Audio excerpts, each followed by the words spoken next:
Alors le temps me manquerait de revenir sur quoi nous sommes en train de parler. Nous sommes en train de parler du dispensateur ou bien des dispensateurs, qui donc le mot économe, dispensateur ou économos, les mots qu'on a trouvés dans notre texte de base de 1 Pierre chapitre 4 au verset 10.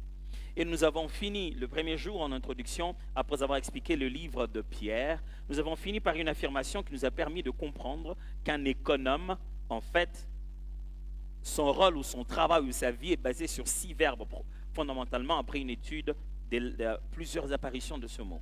On a l'économe reçoit, l'économe veille, l'économe fait valoir, l'économe affecte, l'économe partage et reporte. Quand je dis économe, c'est dispensateur. Quand je dis dispensateur, c'est économe.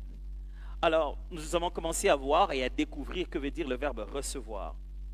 Hier, j'ai passé du temps à nous démontrer que l'économe reçoit des dons et reçoit des exaucements. C'est-à-dire, l'économe reçoit des faveurs imméritées, si je devais me répéter d'une certaine manière. Et il reçoit aussi des exaucements. J'ai pris le temps de nous démontrer que quand on commence à comprendre comment fonctionne la foi chrétienne, il y a une part de Dieu à 100%, il y a une part de l'homme à 100%. Quelquefois, certaines des choses que Dieu nous donne, il nous faut aller les recevoir ou les chercher. C'est là que je commençais à parler de la réception passive, demandez, on vous donnera, et de la réception active, cherchez, vous trouverez, frappez, on vous ouvrira. J'ai démontré qu'on reçoit parce que on l'a reçu depuis la naissance, ça vient avec nous comme ça. On reçoit parce qu'on a reçu depuis la nouvelle naissance, parce qu'on est devenu enfant de Dieu, les nouvelles grâces. On reçoit parce qu'on a demandé au nom de Jésus, parce que Christ nous donne toutes les ressources possibles en son nom. On reçoit parce qu'on a compris les principes à appliquer. Alors, en partant hier, j'ai eu l'impression de n'avoir pas très bien ressorti, je n'ai pas eu le temps de ressortir, le côté du combat autour de ce rôle du dispensateur, ce rôle de recevoir. Quels sont les genres de combats qui sont autour de ça? Et je vais m'apaisantir là-bas rapidement et parler du rôle de veiller. Est-ce que ça nous va? Hello? Est-ce que vous êtes là? Vous voulez qu'on reprenne la chanson? Non, ça va? Je suis presque sûr que vous allez dire oui. Alors, mais avant cela, permettez-moi d'établir un second principe. Celui-ci, ce que Dieu donne passe par les hommes. Ce que Dieu nous donne passe par les hommes. Je suis en train de parler du rôle de recevoir. Nous recevons en tant qu'économe. Mais nous recevons comment?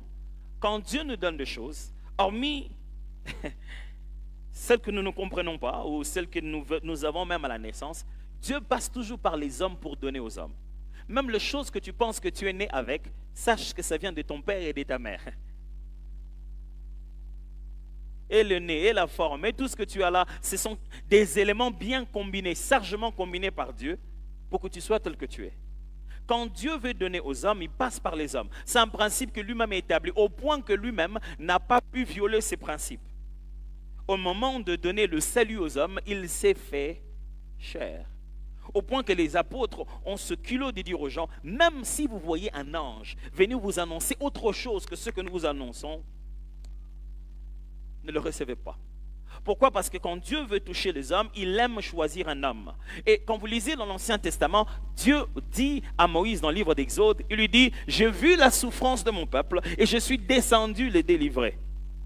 J'ai envie de dire à Dieu alors, vas-y, qu'est-ce que tu as à voir avec moi?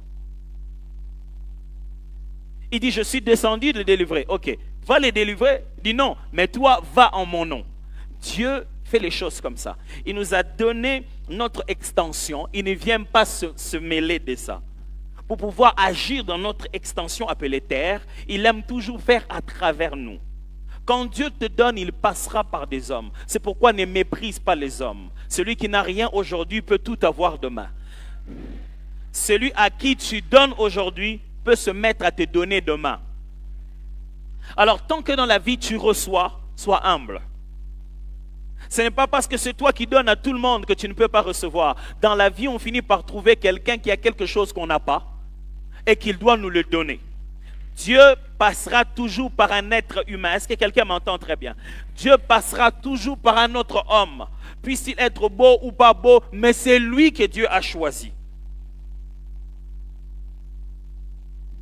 Il est vieux, il n'articule pas bien le français, mais c'est lui l'homme de ta vie. C'est lui qui te donnera la joie, le bonheur. Et c'est lui qui te donnera un bonheur non francophone, mais qui comble ton cœur. Alors, le moment où Dieu choisit de te donner, ne regarde pas l'enveloppe qu'il a utilisée. Le moment où Dieu choisit de te donner, ne regarde pas l'enveloppe, mes frères. Je suis sûr que si on te donnait 1000 $ dans une enveloppe qui est complètement bizarre, tu vas oublier la couleur de l'enveloppe. Tellement que tu es en plein dans ce que tu as reçu. Mes amis, quand Dieu nous donne, il passe par les hommes. Si tu penses que Dieu devrait te trouver quelqu'un de digne pour passer par lui et te toucher, pose-toi la question, est-ce que tu es digne que Dieu passe par toi pour toucher les autres? Quand je vous dis que Dieu passe par des hommes, y compris vous, et regardez-vous vous-même, est-ce que je suis digne que Dieu passe par moi pour toucher la vie de quelqu'un d'autre? Absolument pas. Alors n'attendez pas que Dieu utilise quelqu'un de digne pour venir vous toucher. Il n'utilisera pas que vos supérieurs pour pouvoir vous bénir. Il va utiliser votre sentinelle, il va utiliser la dame de ménage. Quand Dieu veut utiliser quelqu'un, il utilise n'importe qui. Celui qui veut recevoir de Dieu doit être prêt à recevoir de n'importe qui. Ah oui, de n'importe qui. Je connais des gens qui ont reçu des messages des fous en plein milieu de la route, qui l'arrête, qui dit « Tu dois faire ceci ». Ah, un fou. Oh oui, oui, oui, oui. Même un fou. Une des choses qui a fait que Jésus ne soit pas compris en son époque par les autres Juifs, c'est qu'à cause de la prophétie d'Ésaïe, il était tel que personne ne pouvait s'arrêter le regard. Il était venu non pas comme le roi de gloire, mais l'homme de douleur. Il ne donnait pas l'apparence d'être celui qui est venu sauver les hommes. Mes frères, ne jugez pas à l'apparence. Dieu ne regarde pas ce qui frappe à l'œil. Dieu connaît la réalité du cœur. Quand Dieu te choisit quelqu'un, ne néglige personne dans la vie. Un véritable dispensateur doit être prêt à recevoir de qui que ce soit que Dieu choisit. La seule chose, identifie que là derrière, je sens que c'est Dieu dedans. Qui sait, peut-être votre voisin d'aujourd'hui est quelqu'un qui a quelque chose pour vous. Ne le regarde pas, ne le regarde pas, ne le regarde pas. Frère, je dis voisin, pas voisine.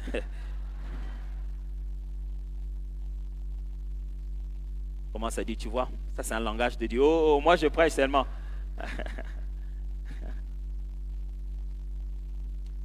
Deuxièmement, c'est là où je voulais en venir. Le combat du recevoir est dans trois choses. Le combat au singulier du recevoir est dans trois choses. Recevoir, c'est le concept ou le verbe que nous sommes en train d'étudier par rapport au rôle du dispensateur, du gestionnaire. Le gestionnaire reçoit d'abord les ressources avant de commencer à en faire quoi que ce soit. Alors, quel est le combat au moment de recevoir et autour de recevoir? Le combat autour de recevoir est articulé sur trois domaines. Premièrement, l'ignorance. Deuxièmement, l'égoïsme. Troisièmement, la distraction. Je répète, ignorance, égoïsme, distraction. Amen. On va répéter ensemble. 1, 2, 3. 2, 3. C'est vraiment le temple de la parole. Alors, vous avez entendu ces combats. Ce ne sont pas toujours des gens de l'extérieur. Hein? Et très souvent dans la vie, le combat le plus rude ne se passe pas dehors. Il se passe dedans. Lorsque nous devons recevoir, qu'est-ce qui nous combat? Premièrement, c'est l'ignorance, mes amis. Tu devrais recevoir, mais tu ne sais pas que tu es censé recevoir. C'est ce que j'ai tenté d'expliquer hier quand je vous parlais des Galates chapitre 6. Et que je vous disais que tant que l'héritier est encore un esclave, un enfant ne diffère de rien d'un esclave. Quand vous êtes ignorant d'une chose, elle peut être là disponible, mais vous ne la touchez pas. Quand vous êtes ignorant d'un principe biblique, ça peut être votre solution, mais vous ne l'appliquez pas. Mes amis, mes frères et sœurs, s'il y a une chose que vous devez vous débarrasser chaque fois que vous venez de l'église, c'est l'ignorance. Chaque fois que vous venez ici, la chose qu'on veut faire de vous, c'est laisser tomber l'ignorance. C'est ça le meilleur accès à la bénédiction. Vous pouvez ne pas avoir prié pour la bénédiction aujourd'hui, mais juste quand la parole vous redresse, vous corrige, clarifie votre pensée, vous comprenez la vérité. Je vais vous expliquer une chose. Vous et moi, nous sommes faits de ce que nous avons entendu nos parents dire, nos frères et sœurs dire, de ce que nos profs ont dit. Toutes ces choses ont bâti ce qu'on appelle notre système de valeurs. C'est ce qui nous fait dire que ça c'est bien, ça ce n'est pas bien. Mais nous sommes bâtis par des hommes pécheurs, avec des blessures et une vision complètement mondaine du monde. Donc nos parents à la maison, ni les profs à l'école ne nous ont pas enseigné les choses d'après Jésus. En réalité, ils ne nous ont pas beaucoup formés. Ils nous ont déformés. En venant ici à l'église, vous n'êtes pas normal. C'est très difficile, hein? C'est très difficile d'accepter ça. C'est comme si je disais quelque chose de très bizarre vis-à-vis de vos parents. Hein? Mais si vous ne croyez pas ça, pourquoi vous êtes devenu enfant de Dieu? Devenir enfant de Dieu, c'est de considérer que toute autre forme de pensée que j'étais en train d'élaborer n'était pas correcte. Maintenant, c'était une forme de forteresse qui commençait à m'empêcher de pouvoir entrer dans la présence de Dieu. Je vous explique. Toutes ces pensées qu'on entoure, ces sophistications, ces philosophies qu'on nous dit fais pas ci, fais pas ça, toutes ces choses que les parents nous disent, les frères et sœurs nous disent, Paul dit ceci, que c'est comme des murs que nous sommes en train de construire. À force de se protéger, on s'est emprisonné. Il appelle ça par un mot, forteresse. C'est-à-dire, vous étiez en train de construire un mur et vous avez oublié que vous étiez dedans. Et au bout d'un moment, c'est devenu une tour fortifiée dans laquelle vous êtes prisonnier. Vous êtes prisonnier du concept selon lequel j'ai grandi, j'étudie, je vais en Afrique du Sud, j'ai fait mes études supérieures et je fais de l'argent. Qui vous a dit que c'est comme ça toujours? Qui vous a dit ça? Moi, je me souviens, un jour, j'étais allé avec un frère, un ami. On s'est rencontrés dans je vais dire, le club de prière qu'on avait, un petit groupe de prière qu'on avait autour de l'apôtre Dallo. Et un jour, il m'a amené chez lui. J'ai vu chez lui sa maison. Il y avait les photos, lui, sa femme et les enfants. Et je ne sais pas, par inadvertance, pendant qu'il me ramenait dans la voiture, il m'a lâché à quel âge il s'était marié. J'ai fait des calculs. Je me suis rendu compte qu'il s'était marié peut-être à 24 ans, un truc comme ça. J'ai sursauté. J'ai dit, oh, on s'est marié aussi à 24 ans. Moi, à ce moment-là, je suis le 9e d'une grande famille. Mon grand frère, l'aîné, il est... Et il n'est pas encore marié. Et donc, chez nous, la philosophie était que le grand frère en a d'abord et il laisse au petit frère. Personne ne nous a dit ça, mais il en va de soi parce qu'il a porté son habit et il nous laisse à nous. Les sacs de l'école qu'il avait utilisés, il nous a laissé à nous. Et puis les uniformes, tout, ça part comme ça chez nous. Quand tu grandis, tu as la taille du grand frère, tu peux porter ces histoires. Donc, dans tout, on considère que le grand frère d'abord et nous après. Or, le grand frère a déjà 40 ans, il n'est pas encore marié. Donc, je ne peux même pas imaginer que moi, je suis censé me marier. Oh, on en rit, mais il y a plein de forteresses comme ça dans la tête des gens ici. Dans différents domaines. Qui m'a dit ça? Personne. Mais ces jours-là, j'ai envie de lui dire, oh, on va se marier à 24 ans. J'étais choqué. Oh, 24 ans, franchement. Donc, je peux me marier. Oh, mais je peux me marier, quoi. À cette époque-là, je venais à peine de demander la main à la sœur Chilo, comme vous pouvez l'imaginer. Alors, je lui ai dit, écoute, on va se marier. On avait prévu de se marier l'année qui suivait, en juillet. Je lui ai dit, on va se marier un peu plus tôt, vers janvier. En fait, nous, pour qu'on se marie, on n'a pas reporté la date. On l'a rapproché jusqu'à 3 mois à peu près. Je suis allé dire à mon père, je vais me marier, mais il n'en revenait pas. C'est comme s'il voulait me dire, pourquoi, genre? Je dis, oh, moi, je me marie pour moi. Et c'est quand moi, je me suis marié que tout le monde a commencé à se marier chez nous. 9e. Mes frères et sœurs, on ne se bat pas avec le diable à cause des sorts, des ensorcellements. Non. L'arme la plus puissante, c'est l'ignorance. Écoutez, quand vous comprenez ces termes, vous comprenez tout. Le mot prince des ténèbres ne veut pas dire celui qui a un royaume appelé ténèbres. Finalement, le roi des ténèbres, c'est qui? Le mot prince des ténèbres est un langage idiomatique grec qui veut dire celui qui règne par l'ignorance des autres. Celui qui en profite parce que les autres ne connaissent pas et il les domine.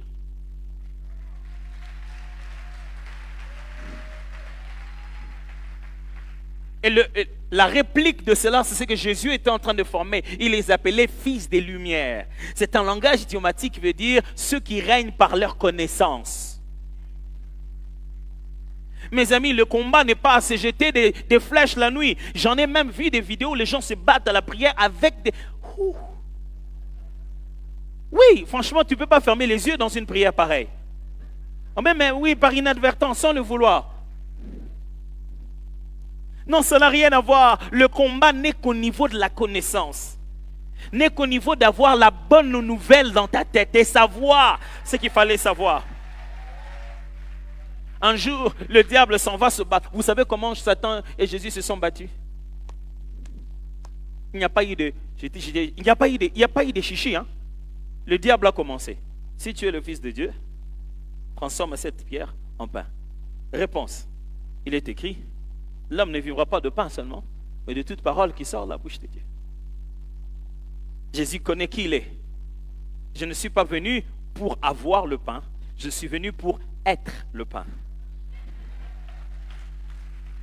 Et tout leur débat, c'était basé sur les Saintes Écritures. Et le diable est passé à, il est écrit. Et Jésus est passé à, il est écrit aussi. Il avait toujours une longueur d'avance. Mes amis, ce qui nous empêche de recevoir, c'est parce qu'on ne sait pas ce qu'il faut recevoir. Pire encore, vous vous souvenez, quand on était à l'école, il y avait cette belle réponse que nous donnions à tout le monde. Quand on nous disait, 1 moins 2 égale impossible. Oh, vous vous souvenez pas de la réponse? 1 moins 2 égale impossible. Tu peux te mettre à débattre avec ton grand frère, tu dis, madame, notre monsieur avait dit, c'est impossible. Quand tu écris impossible à cette classe-là, on te dit bonne réponse. La Bible a aussi des classes comme ça. Les choses de Dieu ont aussi des niveaux comme ça. Les plus bas, on appelle ça les laits. Et les plus élevés, on appelle ça de la nourriture solide. Alors, il y a des choses ici, c'est impossible, mais là-bas, c'est moins 2, moins 1. Il y a d'autres formes de réponses à la compréhension d'autres vérités de Dieu. Ce qui peut avoir semblé être une folie aujourd'hui, demain peut devenir ta véritable fondation de foi. Ce n'est pas parce que tu n'as pas encore expérimenté ça que celui-là, il est fou. Non, grandis un peu avec Dieu et tu vas comprendre pourquoi les gens prient comme ça. La Bible, mes frères, vous voulez recevoir, c'est dans la parole que se trouve tout ce dont vous allez recevoir. Nourrissez-vous. Papa Alain disait toujours, lis la Bible comme quelqu'un qui a perdu quelque chose dedans. Tu es en train de chercher à tout moment. Une fois, j'ai eu la grâce de prêcher avec sa Bible. Je devais aller le remplacer quelque part. Je venais de l'INA. J'ai dit, mais papa, je suis senti sans Bible. Il m'a dit, prends ma Bible. Voilà, il m'a donné sa Bible. Je courus chez notre violoniste qui était pas loin. J'ai porté ses chaussures parce que j'étais en sandales. Et puis il m'a donné une chemise parce que j'étais en quelque chose qui ressemble à un polo, mais qui a perdu beaucoup de sa couleur. C'est une longue histoire. Mais et donc, je devais aller prêcher où? À la paroisse protestante de l'ISTA. Non, de l'ISC. Je devais aller prêcher. Il m'a donné sa Bible. Il a prié pour moi. J'ai ouvert la Bible. Oh! C'était plein de marqueurs à gauche, à droite. Il parle avec les gens de la Bible. Il écrit des choses du genre, frère Paul, tu es vraiment orgueilleux. Et il s'est rempli. Je dis, mais c'est quelle Bible ça? Mes amis, ce n'est pas si votre pasteur est puissant ou pas. La parole de Dieu, elle est suffisamment puissante. Le véritable combat, là où le diable misera le maximum pour vous empêcher de recevoir, c'est dans votre connaissance. Vous serez toujours lourd à venir aux affermissements, lourd à venir à chaque formation. Mercredi, j'ai pas les temps. Et puis, quand vous êtes quelque part en train de parler, il y en a un qui te dit, mais cette histoire de donner la dîme, c'est complètement légaliste. Hein? C'est pas biblique, tout ça. Et tu dis, hein?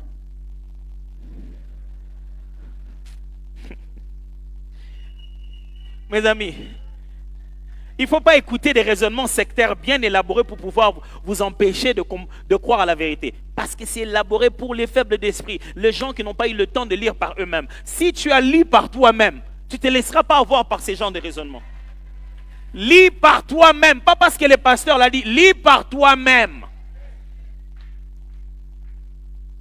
C'est là-bas. Chaque fois que tu avances en connaissance, le diable recule. Est-ce que quelqu'un m'entend? Chaque fois que tu avances en connaissance, le diable recule. Connais ton Dieu, connais sa parole, connais tes droits. Tant que tu ne connais pas ces choses, le diable règne. Imaginez qu'aujourd'hui nous sommes ici, vous avez un oncle ou un papa, je ne sais pas, un membre de la famille, un de vos oncles très très loin là-bas au village qui est mort. Quand il meurt, il écrit un testament. Et dans son testament, il dit que tous ses biens, son élevage et tout, il vous l'a cédé à vous. Et vous êtes quelque part à l'Inoulou, en train d'étudier et d'avoir des problèmes de Minerval. Et on vous dit, l'oncle est mort. Vous arrivez, vous pleurez. Quelqu'un a caché les testaments. Vous finissez vraiment, vous pleurez. Vous dites aux autres, oncle, vraiment, moi je rentre. Je ne sais même pas comment je vais payer le Minerval. C'est l'oncle qui m'aidait. Vous vous sentez pauvre. Vous suppliez même aux gens qui détiennent votre droit de vous aider avec très peu. Parce qu'ils vous ont caché l'information qu'en réalité, vous êtes le propriétaire de toutes choses. Vous serez répartis là-bas. Vous serez répartis de là. Réellement riche. Vous serez répartis de là. Véritablement riche, mais réellement pauvre. Je répète, du point de vue de la vérité des Écritures, du point de vue du droit, de ce qui est écrit dans les livres, vous êtes riche. L'héritage est à vous. Mais puisque vous n'avez pas l'information, vous allez partir là-bas pauvre. Tout le jour, vous vivrez pauvre. Ce n'est pas parce que c'est écrit que ça va se faire automatiquement. Vous devez réclamer vos droits, entrer en possession de vos droits. Mes amis, si le diable veut combattre des dispensateurs, il va les garder ignorants.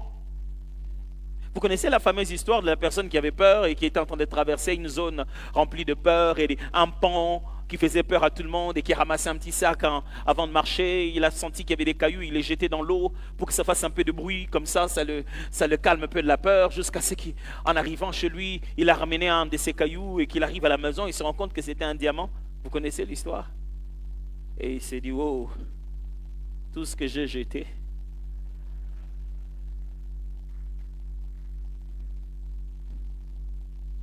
Mes amis, tout ce que le diable veut, c'est que tu prennes ta virginité pour rien. Tout ce que le diable veut, c'est que tu prennes toutes les choses qui ont de la valeur en toi. Tu les prennes comme si c'était rien. Et ça, tu échanges ça avec n'importe quoi. Tu en fais n'importe quoi avec. Jusqu'au jour où tu es à la porte de ta destinée, tu te rends compte, oh, j'avais besoin de ça. J'en avais besoin ici. Mais mes amis, le Dieu que nous sommes en train de vous prêcher ici, c'est le Dieu de la grâce et de la repentance. À tous ceux qui viennent devant lui qui disent, tu sais ce que tu m'avais donné, le diable me l'a pris. Il te dira, je suis le créateur de ce qu'il a pris. J'en ai suffisamment pour te donner à double mesure. Mes amis, qu'est-ce qui vous bloque? Mes amis, qu'est-ce qui vous empêche de recevoir au maximum? Vous ne savez pas ce que vous avez. Alors devenez déterminé. Parce que moi, dès que je commence à lire la Bible, j'adore. Tu trouves ça normal? Dès que tu commences à lire la Bible, tu dors. Hé, lève-toi contre ça. Je ne devrais pas dormir à ce moment-là. Lève-toi contre ça. Parce que on lit la Bible comment? Comment tu lis tes WhatsApp? Tu cliques, tu lis. Et en bas, c'est écrit lire plus. Tu lis plus. Le nombre de WhatsApp que tu lis par jour dépasse le livre de 3 Jean.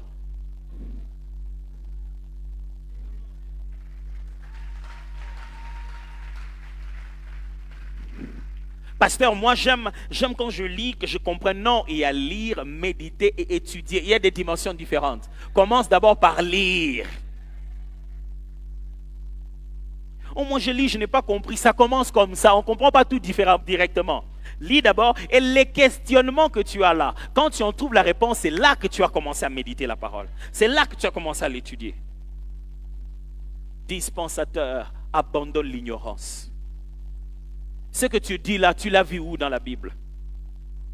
Je dis, le combat de recevoir est dans l'ignorance et aussi dans l'égoïsme. Vous vous souvenez de ce que Jean chapitre 8 verset 31 dit? Jean 8, 31, 32. Et il dit aux Juifs qui avaient cru en lui, si vous demeurez dans ma parole, vous êtes vraiment mes disciples. Vous connaîtrez la vérité. Et la vérité vous affranchira. Jacques chapitre 4, je le lis hier, verset 3. Vous demandez et vous ne recevez pas, parce que vous demandez mal, dans le but de satisfaire vos passions. Voilà la chose qui nous empêche de recevoir. Le but est de satisfaire que nos passions, l'égoïsme. Quand tout ce que tu veux recevoir, c'est pour que tu l'utilises pour toi seulement. Quand tu deviens les centres de l'histoire, il ne s'agit plus de Jésus. J'ai même entendu quelqu'un qui dit, littéralement, le jour où le Seigneur me bénirait, eh bien, ils boiront leur eau avec une seringue. Quelles sont ces intentions non hygiéniques que tu as pour notre santé autour de ta bénédiction?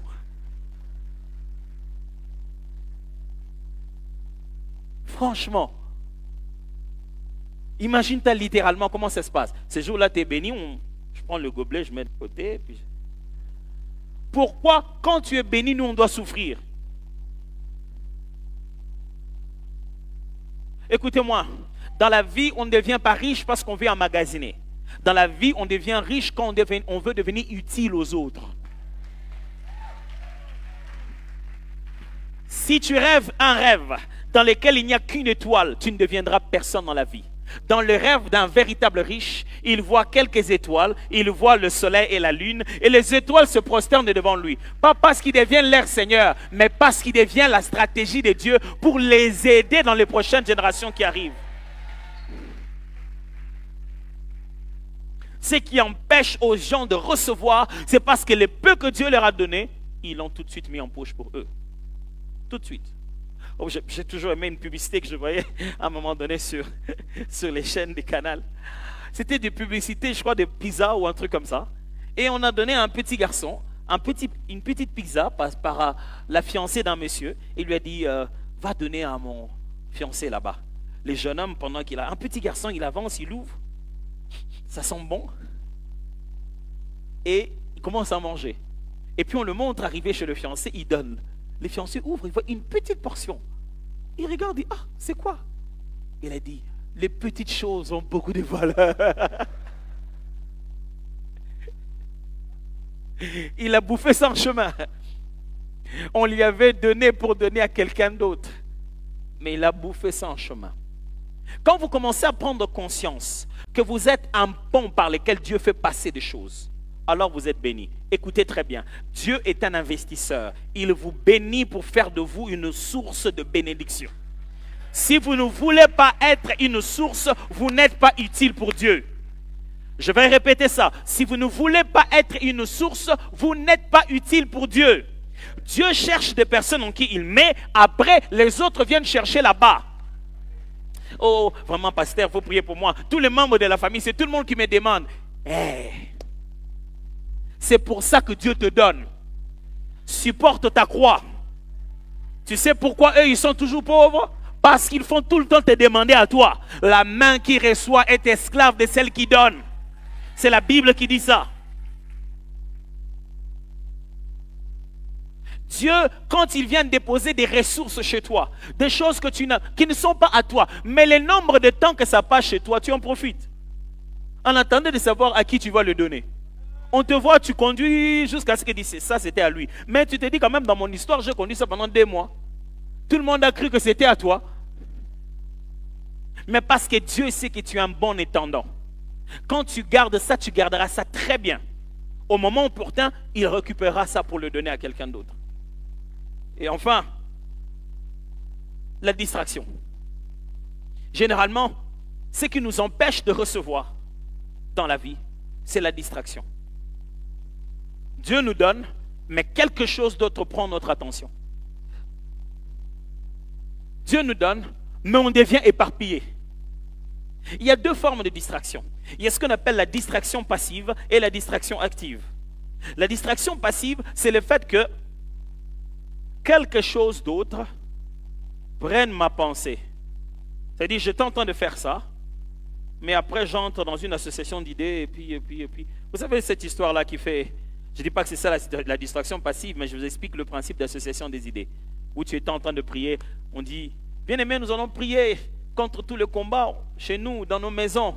Dès qu'on a dit maison, toi tu dis, maison, est-ce que j'avais éteint est-ce que j'avais éteint le chauffage? Non. Si je n'avais pas éteint, il faut bien attendre. Sinon, ça ne va pas. Non, le courant à 7 heures, il est déjà parti. Peut-être que... Mais la bouche parle, hein. Oh Seigneur, mais la tête, elle est...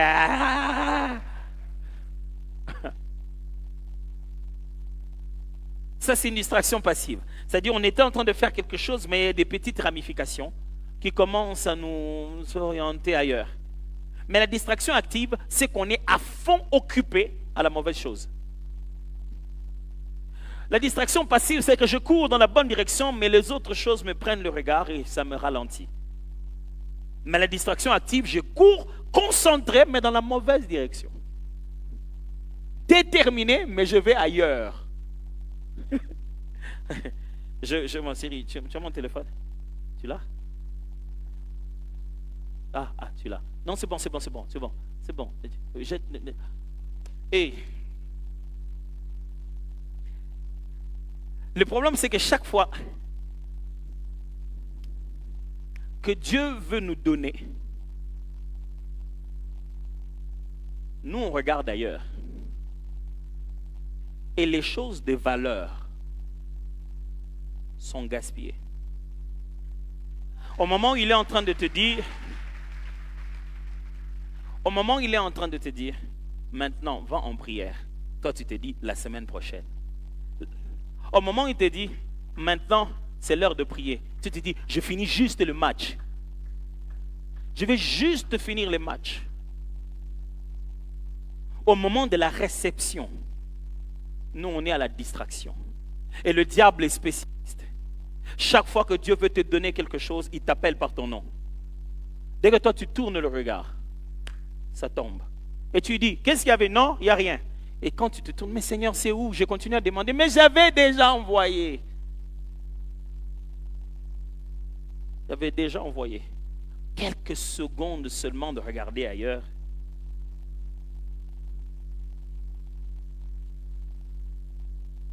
Combien de gens n'ont pas manqué? Et les mariages, et le travail, et l'opportunité d'affaires. Quelques secondes. Il ne sait pas recevoir. À cause de quoi? La distraction. Juste la distraction. Mes frères, il n'y a pas de démon de distraction d'abord. Je ne dis pas que ça n'existe pas. Mais je suis en train de dire que la distraction, on n'est pas censé brimer le diable pour ça. La distraction, c'est le fait qu'une chose s'agite à côté. C'est toi qui dois donner ton attention à ça. Distraction. Qu'est-ce que tu fais avec? Comment tu peux suivre aussi régulièrement les séries télévisées dont tu connais les étapes, les noms de gens? Ça ne te fatigue pas il y a toujours un Ricardo, il y a toujours, dans chaque film, dans toutes les séries, il y en a toujours un Julio, un Ricardo, un Antonio, il y en a toujours. Un Mertem ou quelque chose comme ça là, il y en a toujours. Ça ne te fatigue pas, franchement. Franchement. Au moment où tu es en train de préparer une présentation aussi importante de ta vie, c'est à ce moment-là que tu passes toute ta soirée à regarder le foot et la nuit, tu regardes, tu te dis, mais chérie, pourquoi tu ne dors pas? Je pense un peu à la présentation de demain. Si ça rate, on va rater des millions. Est-ce qu'il fallait penser à la présentation de demain ou tu devais rester regarder la présentation de demain, regarder chaque nuance et chaque détail, prendre de ton ordinateur, le laisser ouvert et entrer en train de faire des 100 pas et parler dans d'autres langues, en train d'accéder les mystères de Dieu et de préparer ce que tu te prépares à faire dans le conciliabule divin? Est-ce que ce n'était pas le temps, toi? Il dit non, ma femme, reste et priez pour moi. Oh, le rôle de l'homme, c'est les sacrificateurs de la maison. Pas ma femme. Moi, ma femme prie beaucoup, pasteur. Dites ça à ma femme, elle prie beaucoup.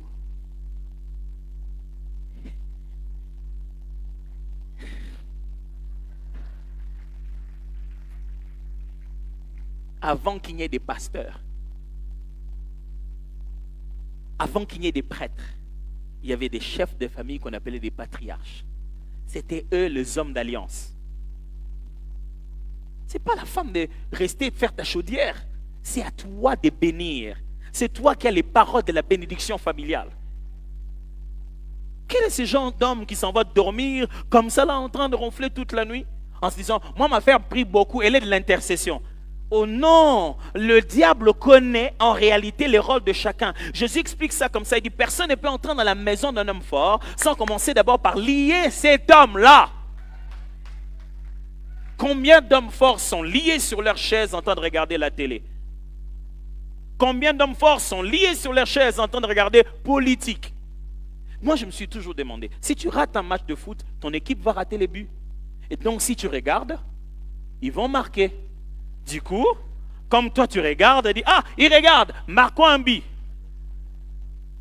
Mais si tu rates une opportunité dans la vie, il n'y a pas de rediffusion. Arrête la distraction. Dieu est en train de te donner des choses, des opportunités, des occasions. Et toi, tu veux prendre ça comme n'importe quoi. Et tu sens dans ton cœur que c'est le moment de la prière, mais tu reportes. Tu sens dans ton cœur que c'est la saison où je dois prier autrement. Tu reportes encore. Ah, mais ces derniers temps, je ne me sens pas bien. Je vais prier quand je vais bien me sentir. Jusqu'aujourd'hui, tu t'es bien senti. Pourquoi tu ne te sens pas toujours bien quand tu y penses? Non, comme je vais en voyage, je ne peux pas veiller, je ne peux pas gêner en voyage. Qui t'a dit qu'on ne gêne pas en voyage? Comme je vais dans l'avion, ce n'est pas bien de gêner dans l'avion. Qui t'a dit que ce n'est pas bien de gêner dans l'avion? Tu t'inventes tout un tas d'histoires pour ne pas faire ce que Dieu te demande. Et le diable souffle là derrière. Il t'amène dans une distraction. Arrête d'être distrait. Le ciel est en train d'envoyer les choses. Mets-toi en position de réception. Un jour, Élie s'est rendu compte que c'était le moment où le ciel devait envoyer la pluie. Vous savez ce qu'il a fait? Il est allé prier. Il a dit à son serviteur, toi va voir là-bas s'il y a un signe. Et il s'en va prier. Qu'est-ce qu'il prend? Il prend sa tête, il met entre ses jambes. Vous savez, la médecine à l'époque était totalement différente. Et les sages femmes juives, quand elles devaient aider les femmes enceintes qui avaient du mal à pousser le bébé, elles les imposaient à placer leur tête comme ça, dans cette position. La position que Élie avait prise n'était pas une position de prière, mais était une position d'accouchement. Et lui, il le poussait en esprit.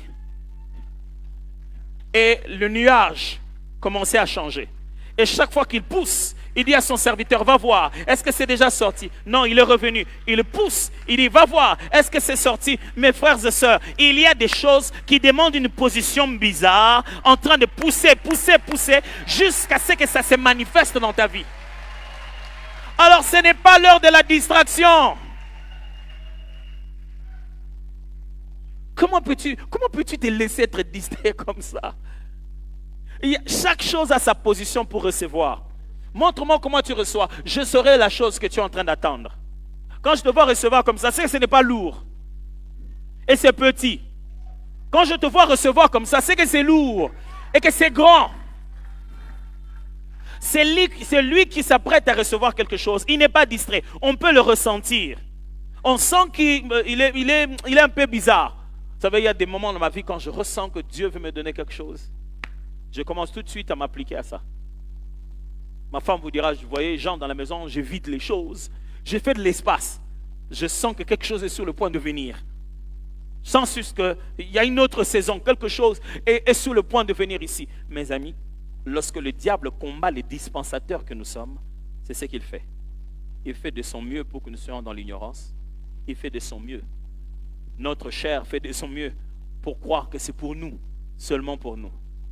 Et autour de nous, la distraction ne s'arrête pas. Je vais vous lire ce soir le texte surveillé pour que nous commencions à l'étudier demain. 1 Timothée chapitre 4, versets 13 à 16. Je vais juste le lire. Est-ce que le fait de comprendre le combat autour de recevoir a été utile? C'était important, n'est-ce pas? Ok, fantastique, c'est très important.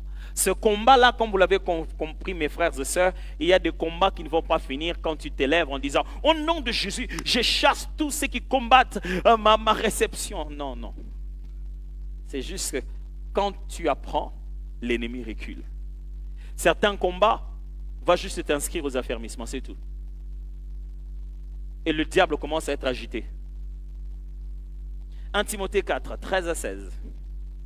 Jusqu'à ce que je vienne, applique-toi à la lecture, à l'exhortation, à l'enseignement. Ne néglige pas les dons qui est en toi et qui t'a été donné par prophétie avec l'imposition des mains de l'Assemblée des anciens. Vous entendez ça très bien? C'est tout ce que je vous enseigne depuis que j'ai commencé. Occupe-toi de ces choses, donne-toi tout entier à elles, afin que tes progrès soient évidents pour tous. Veille sur toi-même et sur ton enseignement, et persévère dans ces choses, car en agissant ainsi, tu te sauveras toi-même et tu sauveras ceux qui t'écoutent. Veille sur toi-même et sur ton enseignement. Veille sur toi-même et sur ton enseignement. La question fondamentale, c'est comment un dispensateur, un économe, veille sur ses dons, n'est-ce pas? Veille sur les choses qu'il a reçues. La réponse est celle-ci, et c'est ce qu'on va développer demain. Comment veiller sur le don qu'on a reçu? 1. Établir un système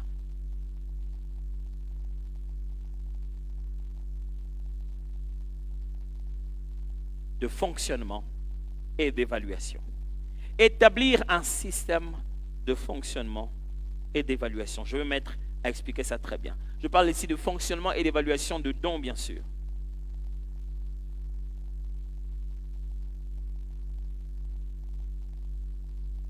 Comment fait-on, mes amis, pour veiller sur les choses que Dieu nous a données? Vous savez ce que nous on fait? Ça m'étonne toujours, les chrétiens, on est exceptionnels. La Bible dit, résistez au diable et il fuira loin de vous. Nous, les chrétiens, on dit, je résiste. Vous voyez la nuance? Non? Je répète. La Bible dit, action, résistez au diable et il fuira loin de vous. Nous, les chrétiens, on fait théorie, je résiste au diable. Et on passe des heures. Je résiste, je confesse, je résiste, je résiste. Ok, c'est comme si on dit, frappez les ballons et il ira loin de vous. Et vous, vous dites, je frappe le ballon.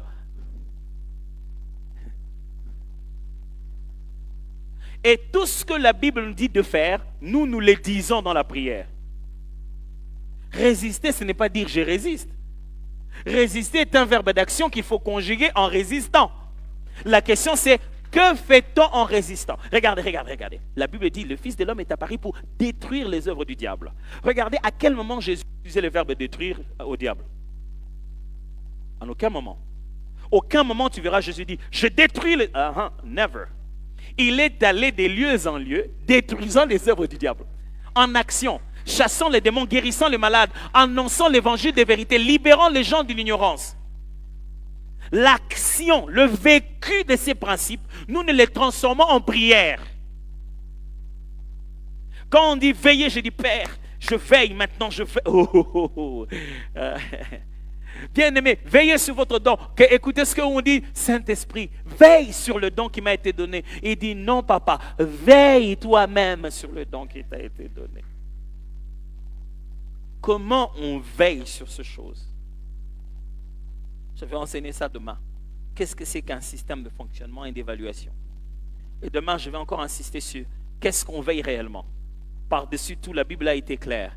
Veille sur toi-même. Pas sur l'Église et le reste, sur toi-même. Mes amis, il y a des gens qui ont des dons exceptionnels, des choses puissantes que Dieu a placées en eux. Mais ils ne savent même pas dans quel état ça se trouve.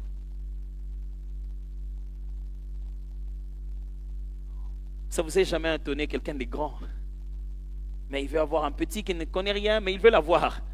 Il connaît la valeur de la matière brute que celui-là a. Il sait que ça, celui-là, il a la chose de Dieu. Vous serez entouré de beaucoup de Saül qui se sentent déjà abandonnés de Dieu, mais qui regardent et disent l'onction est de l'autre côté. Mais toi, tu ne sais pas comment veiller à ça. Tu vas donner ça à tout le monde et à n'importe qui.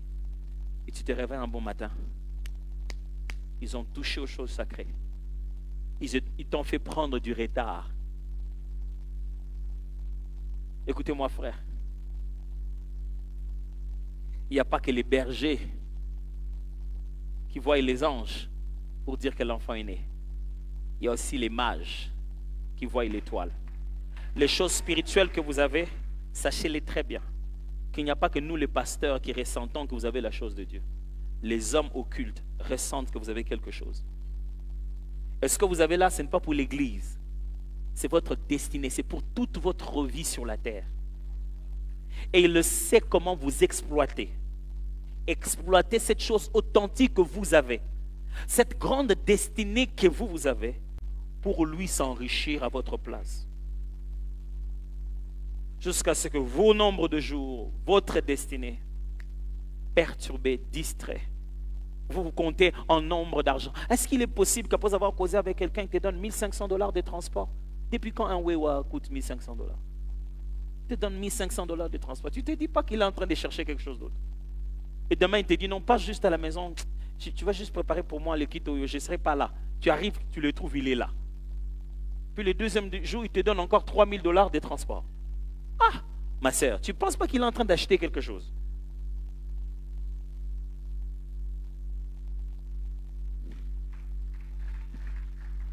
Il dit non, vraiment, moi je vais bien t'épouser, mais comment je saurai? On va faire ça seulement une seule fois. Une seule fois suffit. Une seule fois. Et puis tu vas nous faire toutes sortes de prières. Sans jamais nous dire. Vous savez, pasteur, les gens sont plus sincères avec les médecins qu'avec les pasteurs. S'il est malade, il a des apparitions, il va dire au médecin sincèrement, je suis allé avec un monsieur, mais je pense que c'est lui qui m'a donné ça. Mais au bureau, il n'ose pas te dire ça. Pasteur, priez pour moi. J'ai des trucs qui m'apparaissent ici. Il faut que toi, le pasteur, tu saches, il faut que toi, tu comprennes. Ou alors, il faut que l'esprit te parle. Alors là, il va dire, oui, pasteur, c'est vrai. Pourquoi tu ne m'avais pas dit ça dès le début pour qu'on puisse résoudre le problème?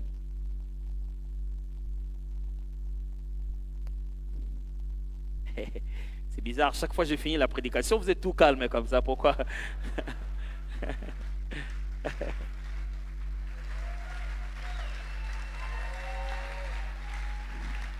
Alors, j'aime être pragmatique.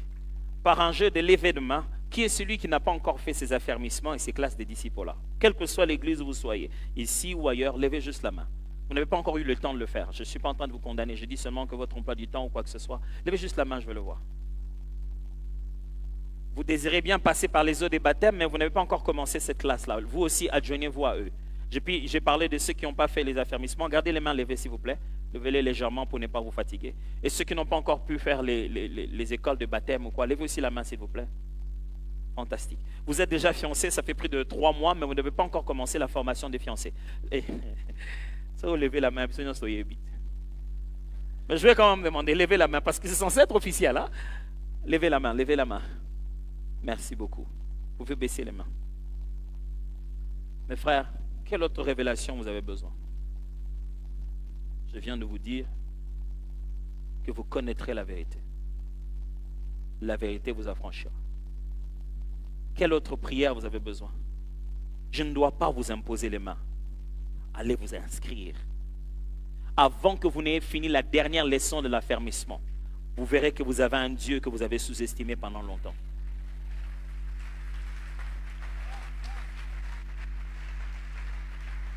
Deuxième exercice. Qui sont ceux qui ont réussi hier, entre hier et aujourd'hui, à donner? Vous aviez prévu de donner quelque chose et vous l'avez fait. Levez la main. Entre hier et aujourd'hui. Merci beaucoup. Merci beaucoup. Vous pouvez baisser la main. Qui sont ceux qui ont plutôt, entre hier et aujourd'hui, c'est devenu clair. Ils savent ce qu'ils vont donner. Ils savent très bien ce qu'ils vont donner. Ok, baissez la main. Qui sont ceux qui sont habitués par la République démocratique du Congo à toujours être des abstentions?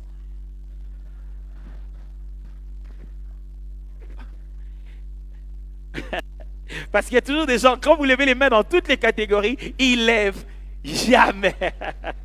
Non, c'est pour rire. Qui sont ceux qui ont l'impression que ce qu'ils veulent donner est petit? Ils veulent attendre pour pouvoir avoir un peu plus. Levez la main. Merci beaucoup. J'aimerais vous encourager, vous qui pensez que ce que vous avez est petit, donnez ce que vous avez. Donnez ça, rien que ça. Dieu ne vous demandera jamais ce que vous n'avez pas. C'est ce que vous avez là qu'il vous demande. Prenez le peu que vous avez là, donnez-le avec humilité. Et vous serez totalement bénis. Et si vous n'avez pas été là hier, nous sommes en train de nous défier à ne pas être égoïstes. Pensez en vous ce que vous avez, dont quelqu'un d'autre a le plus besoin. Et en fin de compte, troisième exercice, on a fait l'exercice du combat de l'ignorance, du combat de l'égoïsme. Le dernier combat, c'est le combat de la distraction. Combat de la distraction. J'aimerais savoir ceux qui, pendant ce temps des jeunes, ont arrêté les réseaux sociaux.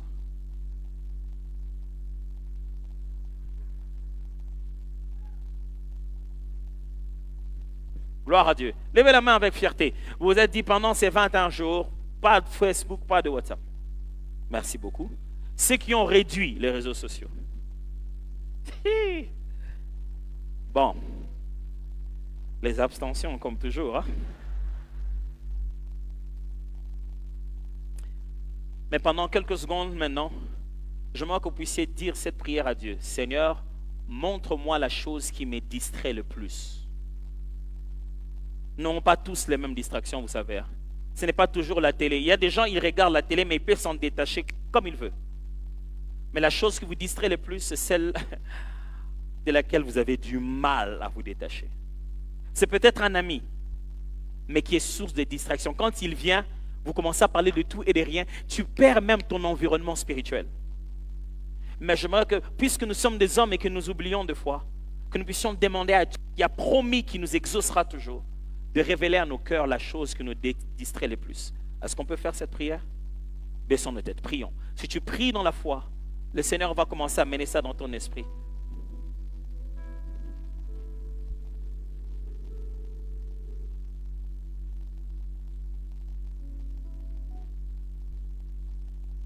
Dis au Seigneur, c'est qui? C'est quoi? C'est où? Ce comment? C'est peut-être dans la manière de le faire que je suis distrait. C'est peut-être dans l'endroit où je me rends que je deviens distrait. C'est peut-être avec qui je me tiens que je deviens distrait. C'est peut-être de quelle manière je m'y prends que je me retrouve distrait.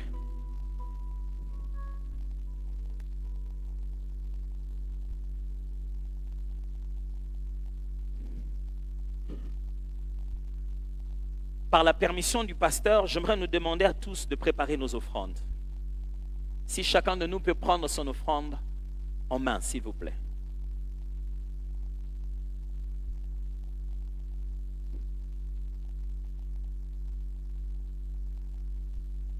Avec votre autorisation, pasteur, j'aimerais prier pour nous tous qui allons mettre nos offrandes aujourd'hui. Je l'ai senti dans mon cœur, j'aimerais prier pour nous tous.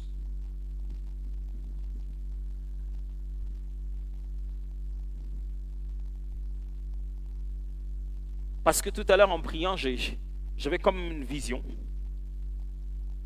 Dans mon esprit, j'ai vu comme un premier vent qui est passé. Ce vent-là était sec. C'est-à-dire un vent qui était très sec. Et puis après, j'ai vu un autre vent qui était plus léger. Quand il est passé, ça fleurit. Et le Seigneur m'était en train de me parler en me disant, il y a eu dans cette ville un premier vent. Un premier vent d'un semblant de richesse. C'est-à-dire que les gens se sont sentis un peu plus à l'aise. Mais ça n'a pas touché tout le monde. Ça a été très minoritaire. Certaines personnes seulement dans la ville se sont senties un peu plus dégagées. Mais il y a un second vent qui est sur le point d'arriver.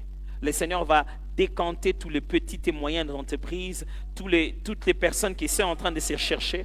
C'est un nouveau vent qui est en train d'arriver et le Seigneur aimerait l'ouvrir comme ça. Je ne sais pas comment ça va commencer, mais c'est ce qui va commencer à se passer. Les petites initiatives, ceux qui se sont sentis vraiment en train de souffrir, ils ont senti que ça pesait sur eux.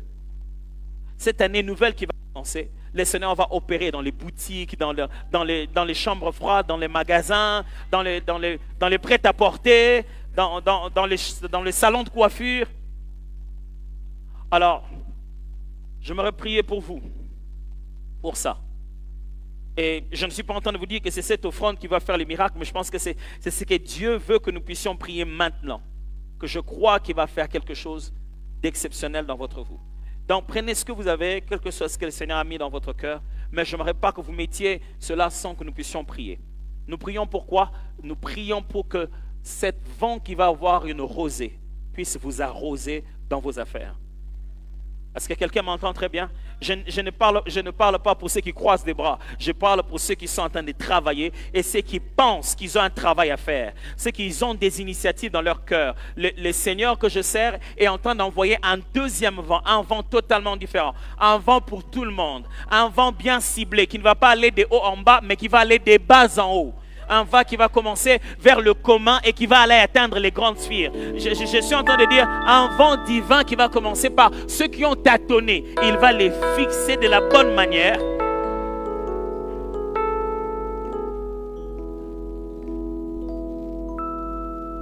Père, notre Dieu, nous amenons nos offrandes aujourd'hui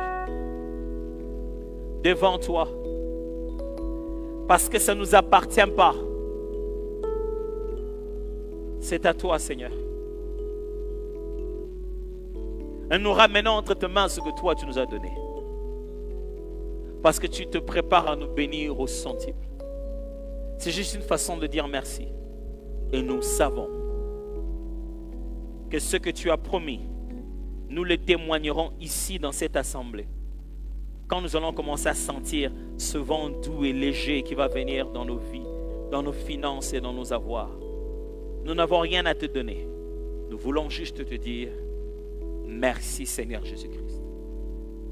Vas-y, commence à donner. Tu peux continuer à garder cette attitude de prière même quand tu donnes. Mais vas-y, donne maintenant pendant que les paniers passent. Donnons, continuons à donner ensemble.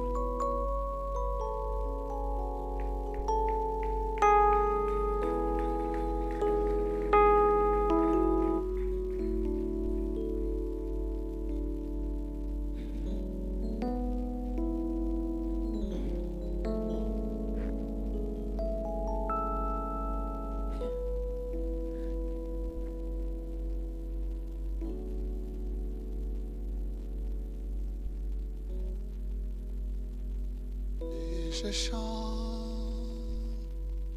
je te loue.